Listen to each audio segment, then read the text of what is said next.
particles A and B of mass 0.4 kilograms and 0.6 kilograms respectively are connected by a light inextensible string over a smooth pulley as shown. A is on a rough table and there is a frictional force F acting on it when B is released with an acceleration of 5 meters per second squared.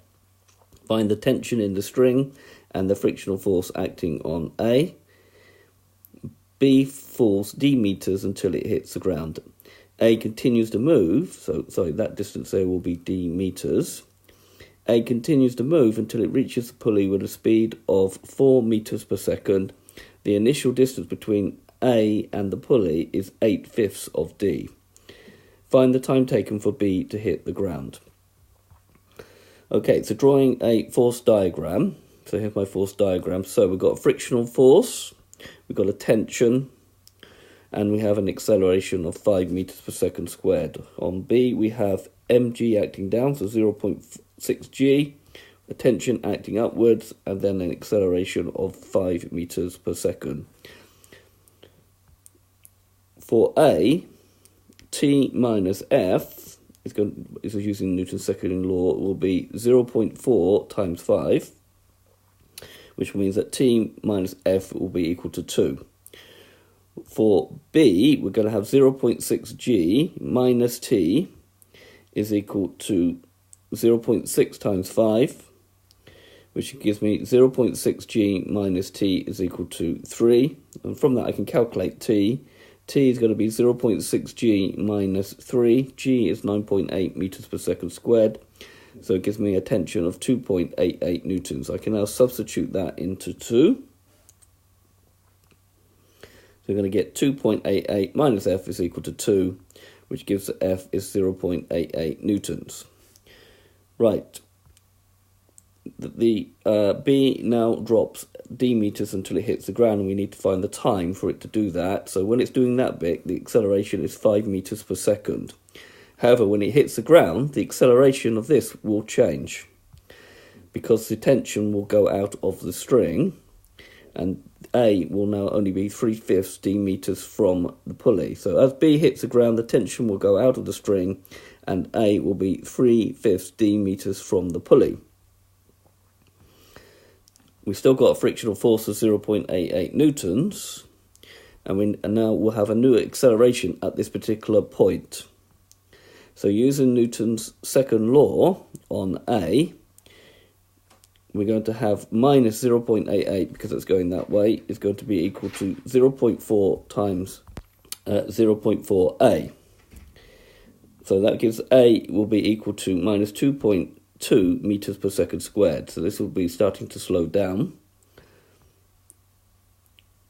Right, the velocity of this moment using B. So at this particular moment where this hits the ground, we have to use B. So for B, A was 5 meters per second squared. So using V squared is equal to U squared plus 2AS. The V squared will be 0 squared plus 2 times the distance it fell, which was D. Therefore, V squared will be equal to 10D. We'll just leave it as V squared. Right, now using A, all right, but on A at this particular moment, the acceleration will become minus 2.2 meters per second, minus 2, and the distance it will need to travel will be 3/5 d meters. So using V squared is equal to U squared plus 2AS. The final velocity as it hits the pulley is 4 meters per second. The initial velocity squared is 10d. So we got 4 squared is equal to 10d. So I didn't take the square root because here I would have to square it. Plus 2 times the acceleration as there's no tension in the string now, times 3/5 times d.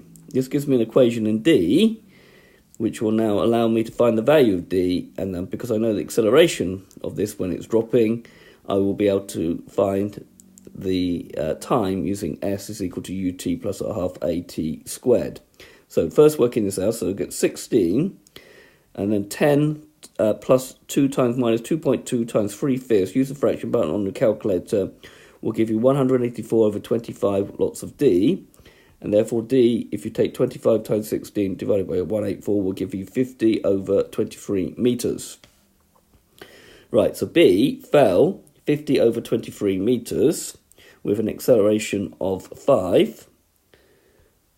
So using S is equal to ut plus a half at squared on B, this time the acceleration, going back to the acceleration being 5, we're going to get 50 over 22 is equal to the initial velocity when its release was 0 times the time, plus a half times the acceleration, which was 5 when it's initially released, times t squared.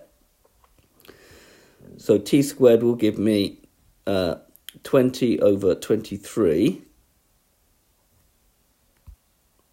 And therefore the time taken to drop will be 0.933 seconds to 3 significant figures.